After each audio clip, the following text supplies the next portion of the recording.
வணக்கம், welcome to elementary student channel. நம்ம சேனலை இப்போ தான் நீங்கள் ஃபர்ஸ்ட் டைமாக பார்க்குறீங்க அப்படின்னா சேனலை சப்ஸ்கிரைப் பண்ணிக்கோங்க, பெல் பட்டனை ப்ரெஸ் பண்ணி வச்சுக்கோங்க. இப்போ நம்ம எங்கேருந்து இங்கிலீஷ் கற்றுக்கிறது அப்படிங்கிற டாப்பிக்கில் பார்த்துக்கிட்டு இருக்கோம். ஃபஸ்ட்டு கைண்ட்ஸ் ஆஃப் நவுன்ஸ் பார்த்தோம், பார்ட்ஸ் ஆஃப் ஸ்பீச்னா என்னென்ன இருக்குது அப்படின்னு பார்த்தோம். ஓகேவா? அடுத்தது பார்த்தோம்னா நவுனில் என்னென்ன டாபிக் இருக்குது அப்படிங்கிறத பார்த்தோம். அது வீடியோ 2, இது வீடியோ 3. இது ப்ரோனவுன்ஸ். ப்ரோனவுன்ஸ்னா என்ன அப்படின்னா பிரதி பெயர் சொற்கள். எதெல்லாம் பிரதி பெயர் சொற்கள் அப்படின்னா I, we, you, they, he, she, it. இந்த வீடியோ 1 வீடியோ 2 பார்க்காதவங்க அதை கொஞ்சம் பார்த்துட்டு வீடியோ 3 வந்தீங்கன்னா உங்களுக்கு ஒரு கண்டினியூட்டி கிடைக்கும். ஓகேவா? இதுதான் பார்த்தீங்கன்னா நமக்கு பார்த்தீங்கன்னா ப்ரோனவுன்ஸ். ப்ரோனவுன்ஸ்லயே நிறைய ப்ரோனவுன்ஸ் இருக்குங்க. நமக்கு எது ரொம்ப தேவை, நம்மளுடைய லைஃபுக்கு, டே டு டே லைஃபுக்கு அத்தியாவசியமா எது தேவையோ அதை மட்டும் படிச்சா போதுங்க. பாருங்க, பர்சனல் ப்ரோனவுன்ஸ் அப்படின்னா சப்ஜெக்ட் ப்ரோனவுன், ஆப்ஜெக்ட் ப்ரோனவுன், இதையே ரெண்டா பிரிக்கிறாங்க. ஓகேவா? ப்ரோனவுன்னா வேற ஒன்றும் இல்லை, பேருக்கு பதிலா ஹி. இப்போ குமார் அப்படின்னா ஹி சொல்லிக்கலாம், ஷீலா அப்படின்னு சொன்னோம்னா ஷீ சொல்லலாம். இந்த மாதிரி நேமுக்கு பதிலாக வர்றது தான் ப்ரோனவுன். ஓகே, அதை பாருங்க, இதையே சப்ஜெக்ட் ப்ரோனவுன்ஸ், ஆப்ஜெக்ட் ப்ரோனவுன்னு சொல்கிறோம். சில சென்டென்ஸ் எடுத்துக்காட்டு கொடுத்துருக்கேன். எதெல்லாம் சப்ஜெக்ட் ப்ரோனவுன், எப்படி வந்து ஆப்ஜெக்ட் ப்ரோனவுன்னு கொடுத்துருக்கேன் பாருங்க. I, we, you, they, he, she, it இவங்கெல்லாம் வந்தால் சப்ஜெக்ட் ப்ரோனவுன். சப்ஜெக்ட் ப்ரோனவுன் சென்டென்ஸில் ஸ்டார்டிங்கில் வரலாம், இல்லை இடையில கூட இருக்கலாம், அது நமக்கு முக்கியம் இல்லை. ஓகேவா? பாருங்க, first sentence she is my friend அப்படின்னு சொல்லி கொடுத்துருக்கோம். இதுக்கு என்ன அர்த்தம்? அவ என்னுடைய ஃப்ரெண்டு அப்படின்னு சொல்றோம். இப்போ இந்த இடத்துல இதில் உங்களுக்கு கொஸ்டின் கேட்பாங்க. இப்போ ஸ்கூல் ஸ்டூடெண்ட்டாக இருந்தீங்கன்னா உங்களுக்கு இங்கிலீஷில் வந்து கிராமருக்கு மார்க் எடுக்கிறதுக்கு ஒரு யூஸ்ஃபுல்லான வீடியோ தான் இந்த மாதிரி சென்டென்ஸ் கொடுத்து இதில் என்னென்ன ப்ரோனவுன் இருக்குது, ஃபைண்ட் அவுட் த ப்ரோனவுன் அப்படிம்பாங்க. அப்போ வந்து ப்ரோனவுன் என்னென்ன இருக்குன்னு கண்டுபிடிக்க தெரியணும்னா நம்மளோட வீடியோஸை ஃபாலோஸ் பண்ணுங்க. இப்போ ஷீங்கிறது சப்ஜெக்ட் ப்ரோனவுன். ஓகேவா? ஷீங்கிறது சப்ஜெக்ட் ப்ரோனவுன். இங்கே நவுன்ங்கிறது ஃப்ரெண்டுங்கிறது ஒரு நவுன். ஓகே, நெக்ஸ்ட் சென்டென்ஸ் பாருங்க. தே இன்வைட்டட் ஹர், அவங்க அவளை இன்வைட் பண்ணாங்க அப்படிங்கிறோம். இந்த இடத்துல தேங்கிறது சப்ஜெக்ட் ப்ரோனவுன், ஹர் அப்படிங்கிறது ஆப்ஜெக்ட் ப்ரோனவுன். அது ஆப்ஜெக்ட் பொசிஷன்ல வந்திருக்கு. ஓகேவா? சப்ஜெக்ட் ப்ரோனவுன், இது object pronoun. Okay, got it? இப்போ இதில் பாருங்க, உங்களுக்கு சப்ஜெக்ட் ப்ரோனவுன்னா என்னென்ன, ஆப்ஜெக்ட் ப்ரோனவுன்னா என்னென்னு கொடுத்துருக்கேன். இந்த பக்கம் உள்ளதெல்லாம் சப்ஜெக்ட் ப்ரோனவுன், இந்த பக்கம் உள்ளதெல்லாம் சப்ஜெக்ட் ப்ரோனவுன், அந்த பக்கம் ரைட் சைடு உள்ளதெல்லாம் ஆப்ஜெக்ட் ப்ரோனவுன். சப்ஜெக்ட் ப்ரோனவுன் ஐயா இருக்கிறது மீயா மாறும், வி அஸ்ஸா மாறும், யூ, தே தம், ஹி ஹிம்மா மாறும், ஷி ஹரா மாறும், இட்டா மாறும். ஓகேவா? இது சப்ஜெக்ட் ப்ரோனவுன், இது ஆப்ஜெக்ட் ப்ரோனவுன். இப்போ வந்து ஷீல பாருங்க, ஷீன்னு வந்துருச்சுன்னா அது சப்ஜெக்ட் ப்ரோனவுன், ஹர்ன்னு வந்ததுன்னா அது ஆப்ஜெக்ட் ப்ரோனவுன். ஓகேவா? இதை ரெண்டையும் மேட்ச் பண்ணி பார்த்துக்கோங்க. அப்போ பர்சனல் ப்ரோக்ராமில் ப்ரோனவுன்ஸை ரெண்டா பிரிக்கிறோம். ஒன்று சப்ஜெக்ட் ப்ரோனவுன், இன்னொன்று ஆப்ஜெக்ட் ப்ரோனவுன். ஓகே, இல்லை நீங்கள் நோட் பண்ணி வச்சுக்கணுங்க. நோட்டு போட்டு அழகாக எழுதி வச்சுக்கிட்டு படிங்க. ஓகேவா? அடுத்த செகண்ட் ஒன் பாருங்க, பொசசிவ் ப்ரோனவுன்ஸ். பொசசிவ் அப்படின்னா ஓனர்ஷிப், அந்த பொருளுக்கு நம்ம தான் ஓனர், அது என்னோடது அப்படின்னு சொல்றோம் இல்லைங்களா, அதுதான் ஓனர்ஷிப். இப்போ பாருங்க, இது சப்ஜெக்ட் ப்ரோனவுன் இல்லைங்களா.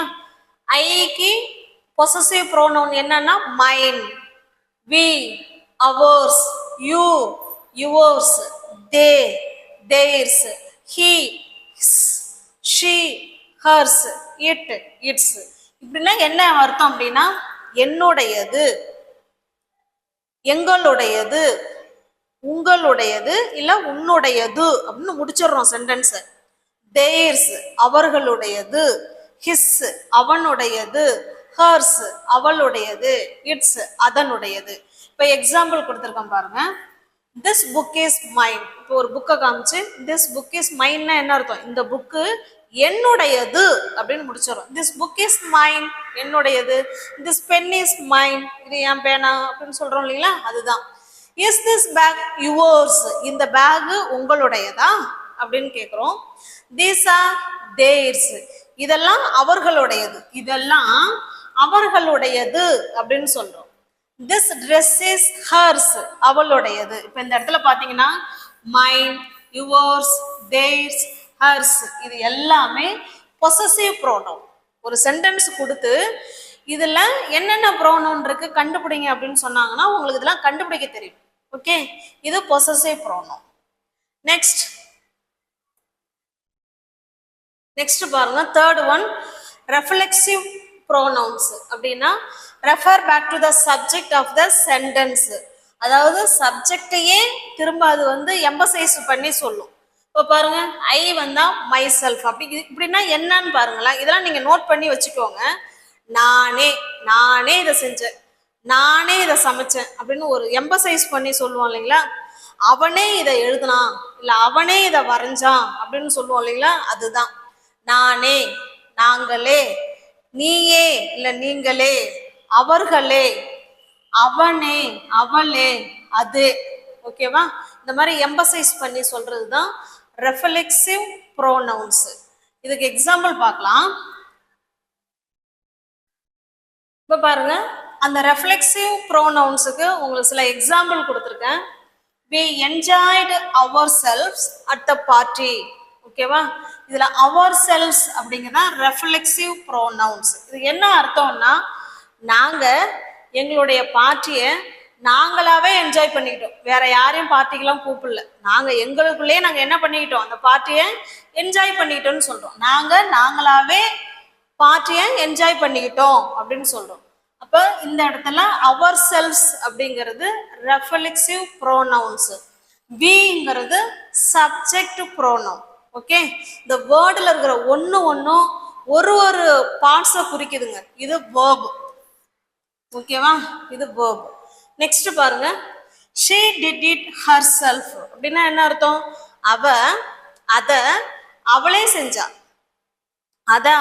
அவளே செஞ்சா, அவளே. இப்போ இதுதான் இந்த இடத்துல ரெஃப்ளெக்சிவ் ப்ரோனவுன்ஸ். ஷீங்கிறது சப்ஜெக்ட் ப்ரோனவுன். ஓகே, நெக்ஸ்ட் பாருங்க, the cat cleaned itself. இதுக்கு என்ன அர்த்தம், அந்த பூனை அதாவே சுத்தம் பண்ணிக்கிச்சு, தன்னைத்தானே அதுவே சுத்தம் பண்ணிக்கிச்சு. இட்செல்ஃப் அப்படின்னா தானே சுத்தம் பண்ணிக்கிச்சு அப்படின்னு சொல்றோம். அது reflexive pronoun. he hurt himself, அவனை ஹர்ட் பண்ணிக்கிட்டான் அப்படின்னு சொல்றோம். ஓகே, அவனை ஹர்ட் பண்ணிக்கிட்டான் அப்படின்னு சொல்றோம். I made this cake myself, இந்த கேக்கை நானே செஞ்சேன், I made this cake myself. Okay, இப்போ இட்செல்ஃப், himself, myself இது எல்லாமே reflexive pronouns. Okay, got it. இப்போ ரெஃப்ளெக்சிவ் ப்ரோனவுன்னா என்னன்னு பார்த்துக்கோங்க. ஐ தான் மை செல்ஃபாக மாறுது, we ourselves, you yourself yourselves, they தெம் செல்ஃப்ஸாக மாறுது, he himself, she herself, இட் செல்ஃபாக மாறுது. இதுக்கு தான் இப்போ நம்ம எக்ஸாம்பிள் பார்த்தோம். ஓகேவா, நெக்ஸ்ட் போகலாமா. நெக்ஸ்ட் பாருங்க, ரிலேட்டிவ் ப்ரோனவுன்ஸ். ரிலேட்டிவ் ப்ரோனவுன்ஸ் அப்படிங்கிறது who, whom, whose, which, that. Relative pronouns நம்ம தனித்தனி வீடியோ போட்டிருக்கோங்க, டீட்டெயில்டாக தனித்தனி வீடியோ போட்டிருக்கோம். நம்ம சேனல் பேஜை போய் சப்ஸ்கிரைப் பண்ணிக்கோங்க. அது உள்ளே போனீங்கன்னா நிறைய போட்டிருக்கோம், அதை போய் நல்லா தெளிவாக பார்த்துக்கோங்க. ஓகேவா, இதுலேயும் சில எக்ஸாம்பிள் கொடுத்துருக்கேன், இருந்தாலும் ஒரு ரிலேட்டிவ் ப்ரோனவுனையும் நான் தனித்தனி வீடியோ கொடுத்துருக்கேன், அதை பாருங்க. இப்போ இருந்தாலும் நான் சொல்கிறேன். ஓகேவா, பாட்டு பாடும் அந்த சிறுமிக்கு ஒரு அழகான குரல் இருக்கு, அந்த பாட்டு பாடுறாள் அவளுக்கு ஒரு அழகான குரல் இருக்குங்க அப்படின்னு சொல்றோம். அப்ப எப்படி சொல்லலாம், அந்த சிறுமி, த கேர்ள். ஓகேவா, சப்ஜெக்ட் அடுத்து ஹூ போட்டுக்கோங்க. ஹூ பாட்டு பாடுறான்ல, இப்ப பாடிக்கிட்டு இருக்கால, அப்ப அது ப்ரெசன்ட் கண்டினியூஸ் டென்ஸ் இல்லையா. இப்போ ஹூ இஸ் சிங்கிங், யார் அந்த பாட்டு பாடுறாளோ அந்த சிறுமிக்கு அழகான குரல் இருக்குன்னு சொல்றோம். Who is singing has a beautiful voice. Okay, அந்த சிறுமிங்கிறத ஃபர்ஸ்ட் சொல்லிடுறோம். Who இடையில சேர்த்துக்கிட்டு அதுக்கப்புறம் ப்ரெசன்ட் கண்டினியூஸ் டென்ஸை ஆட் பண்ணிக்கிறோம். ஓகே, இந்த கேர்ளை தான் இங்க வந்து மென்ஷன் பண்றாங்க. பாட்டு பாடுற அந்த சிறுமிக்கு ஒரு அழகான பியூட்டிஃபுல் வாய்ஸ் இருக்கு அப்படின்னு சொல்றோம். ஓகே, இப்போ இந்த இடத்துல ஹூங்கிறது ரிலேட்டிவ் ப்ரோனவுன்ஸ். நெக்ஸ்ட் பார்க்கலாம். அவர்கள் சாம்பியன்ஷிப்பு வென்ட்டாங்க, அவங்க வந்து ஜெயிச்சிட்டாங்க, சாம்பியன்ஷிப்பை ஜெயிச்சிட்டாங்க அப்படின்னு சொல்றோம். யாரு? They are players. அந்த பிளேயர்ஸ் வந்து சாம்பியன்ஷிப்பை ஜெயிச்சிட்டாங்கன்னு சொல்றோம். They are players. யார் ஜெயிச்சாங்க? இவங்க தானே. இப்போ who own the championship. Okay, next பாருங்க. 5 மொழிகள் பேசும் ஒருவனை நான் சந்திச்சேன். ஒருத்தன் 5 மொழி பேசுனாயா, நான் அவனை பார்த்தேன் அப்படின்னு சொல்றோம். அப்ப பாருங்க, ஐ மெட் அ மேன். நான் ஒரு மேனை சந்திச்சேன். எந்த மேனை? Who spokes. யாரு 5 மொழி பேசினானோ அவனை நான் சந்திச்சேன்னு சொல்றோம். இப்போ ஹூ ஸ்பீக்ஸ் 5 லாங்குவேஜஸ். ஓகே, 5 மொழி பேசும் ஒருத்தரை நான் சந்திச்சேன். ஐ மெட் a man who speaks 5 languages. இந்த இடத்துல whoங்கிறது ரிலேட்டிவ் ப்ரோனவுன். அடுத்தது whom வச்சு சொல்லலாம். நான் சந்தித்த அந்த ஆசிரியர் மிகவும் பணிவாக நடந்து கொண்டார். சந்தித்த அந்த ஆசிரியர். The teacher whom I met was kind. Sorry, very kind. ரொம்ப பணிவானவன்னு சொல்றோம் இல்லைங்களா, நல்ல ஆசிரியர் அப்படின்னு சொல்றோம் இல்லைங்களா, அதுதான். த டீச்சர் சப்ஜெக்டுக்கு அடுத்தது இந்த ஹூமை சேர்த்துக்கிறோம். நான் யாரை சந்திச்சனோ அவங்க ரொம்ப கனிவா இருப்பாங்கன்னு அர்த்தம். The teacher whom I met was very kind. கனிவா இருந்தாங்க அப்படின்னு சொல்றோம். ஓகே, இது ரொம்ப டீட்டெயில்டா ஒரு வீடியோவா போட்டிருக்கோம். நீங்க அந்த வீடியோவை ஃபாலோ பண்ணுங்க. இல்ல தெரியலனாலும் நான் திரும்ப ஒரு ரிலேட்டிவ் ப்ரோனவுனுக்கும் நான் தனித்தனி வீடியோ அப்புறமா போடுறேன். அவள் திருமணம் செய்தவர் ஒரு டாக்டர். அவ கல்யாணம் பண்ணிக்கிட்டால, அவர் ஒரு டாக்டர்னு சொல்றோம். த மேன், யாரை, இவங்க தான் ரிலேட்டிவ் ப்ரோனவுன் இந்த இடத்துல. யாரை அவ கல்யாணம் பண்ணிக்கிட்டாலோ அவர் ஒரு டாக்டர் அப்படின்னு சொல்றோம். The man who she married is a doctor. Okay, next பாருங்க. Whom did you invite the party? நீ வந்து என் பார்ட்டிக்கு யாரை இன்வைட் பண்ணுன அப்படின்னு கேட்குறோம். இந்த இடத்துல இவங்க தான் ரிலேட்டிவ் ப்ரோனவுன், இவங்க தான் இங்க ரிலேட்டிவ் ப்ரோனவுன். ஓகே, நெக்ஸ்ட் பாருங்க. which. இது நான் நூலகத்திலிருந்து கடன் வாங்கிய புத்தகம். ஒரு புத்தகம் வச்சிருக்கோம், எனக்கு கூட அப்படின்னு நம்ம ஃப்ரெண்டு கேட்பாங்க, ஐயோ இது நான் லைப்ரரியில இருந்து கடன் வாங்கின புத்தகம் அப்படின்னு சொல்றோம். This is the book which I borrowed. எங்க இருந்து? From the library. லைப்ரரியில இருந்து கடன் வாங்கிய புத்தகம் தான் இந்த புத்தகம் அப்படின்னு சொல்றோம். This is the book which I borrowed from the library. இந்த இடத்துல விச்ங்கிறது ரெஃப்ளெக்சிவ் ப்ரோனவுன். ஓகேவா? சாரி, ரெஃப்ளெக்சிவ் இல்ல, ரிலேட்டிவ் ப்ரோனவுன். நெக்ஸ்ட் பாருங்க. தட். நீ எனக்கு கொடுத்த அந்த புத்தகம் மிகவும் பயனுள்ளதா இருக்கு அப்படின்னு சொல்றோம். The book that you gave me. நீ எனக்கு கொடுத்த அந்த புத்தகம் இஸ் வெரி யூஸ்ஃபுல். எனக்கு ரொம்ப பயனுள்ளதாக இருக்கிறது அப்படின்னு சொல்றோம். இந்த இடத்துல தட்டுங்கிறது ரிலேட்டிவ் ப்ரோனவுன். ஓகே, அவன் தொலைத்த போனு புதுசு. அவன் ஒரு போன் தொலைச்சான்ல, அது புதுசு அப்படின்னு சொல்றோம். The phone that he lost was new. அவன் தொலைச்ச that he lost பாருங்க, அவன் தொலைச்ச அந்த போனு புதுசு அப்படின்னு சொல்றோம். ஓகே, நெக்ஸ்ட் பாருங்க. The dress that she lost was new. அவ தொலைச்ச அந்த ட்ரெஸ் புதுசு அப்படின்னு சொல்றோம். இப்போ இந்த இடத்துல தட்டுங்கிறது ரிலேட்டிவ் ப்ரோனவுன். ஓகே,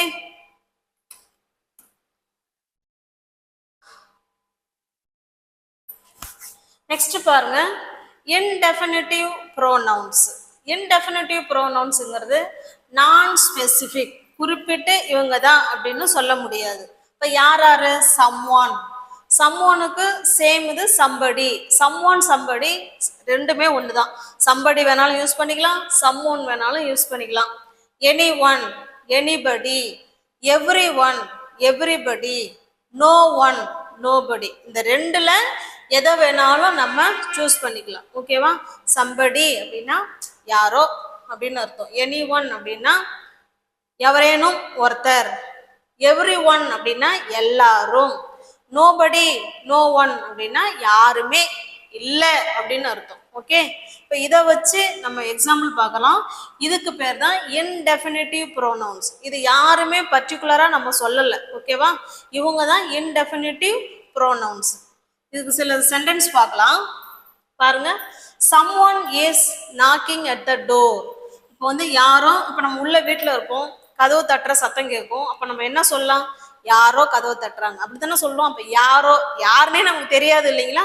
இப்போ இது எல்லாமே இன்டெஃபினிட்டிவ் pronouns. someone is knocking at the door, யாரோ கதவை தட்டுறாங்க அப்படின்னு சொல்றோம். நெக்ஸ்ட் பாருங்க, everybody is present today. everybody அப்படின்னா எல்லாரும், எல்லாருமே இன்னைக்கு present ஆயிருக்காங்க அப்படின்னு சொல்றோம். everybody is present today. nothing is impossible, முடியாதது எதுவுமே இல்லை அப்படின்னு சொல்றோம். each of the students has a book. எல்லா ஸ்டூடெண்ட்ஸுமே புக்கு வச்சிருக்காங்க அப்படின்னு சொல்றோம். ஓகே, இந்த இடத்துல someone, everybody, nothing, each இது எல்லாமே பார்த்தீங்கன்னா இன்டெஃபினிட்டிவ் ப்ரோனவுன்ஸ். நெக்ஸ்ட் லாஸ்ட் ஒன் பாருங்க, திங்ஸ். முன்ன பார்த்தது பீப்புளை ரெஃபர் பண்ணும். someone, everybody இவங்கெல்லாம் பீப்புளை, ஈச் இவங்கெல்லாம் பீப்புளை வந்து ரெஃபர் பண்றவங்க. இப்போ பார்க்க போறது திங்ஸ். ஓகேவா? விஷயம், பொருளை ரெஃபர் பண்றவங்க. யார் யாரு? Something, anything, everything, nothing. இதுக்கு சில சென்டென்ஸ் கொடுத்துருங்க பாருங்க. சம்திங் இஸ் ராங், ஏதோ சில விஷயம் ஏதோ தப்பா போகுது. Something is wrong. Anything else, வேற ஏதாவது, எனிதிங் எல்ஸ் வேற ஏதாவது அப்படின்னு கேட்கலாம். ஓகேவா? எவ்ரிதிங் இஸ் ஓகே, எல்லாமே ஓகே அப்படின்னு சொல்றோம். ஓகே, இப்போ நம்ம இதோட ப்ரோனவுன்ஸ்ல உள்ள கைண்ட்ஸ் ஆஃப் வகைகள் எல்லாமே பார்த்துட்டோம். ஃபர்ஸ்ட் வீடியோ 1, 2, 3 இதை மூணையும் நல்லா பாருங்க. அப்பதான் அடுத்த வீடியோ உங்களுக்கு புரியும். ஒவ்வொரு டாபிக்லயும் உங்களுக்கு டெஸ்ட் இருக்கு. இதை வீடியோவை பாருங்க. டெஸ்ட்டுக்கு ரெடின்னு சொல்றவங்க நான் ரெடி அப்படின்னு சொன்னீங்கன்னா நம்ம டெஸ்ட்டுக்கு போயிடலாம். ஓகேவா? அப்பதான் நம்ம எவ்வளோ தூரத்துக்கு படிச்சிருக்கோம், எவ்வளோ தூரத்துக்கு அதை உள்வாங்கியிருக்கோங்கிறது நம்மள நாமே மதிப்பீடு செஞ்சுக்கலாம். ஓகேவா? டெஸ்ட்டுக்கு ரெடிங்கிறவங்க ஓகே பட்டன் கொடுங்க. ஓகே, லைக் பண்ணுங்க, கமெண்ட் பண்ணுங்க, தெரிஞ்ச உங்களோட ஃப்ரெண்ட்ஸ் அண்ட் ஃபேமிலிக்கு ஷேர் பண்ணுங்க. தேங்க்யூ.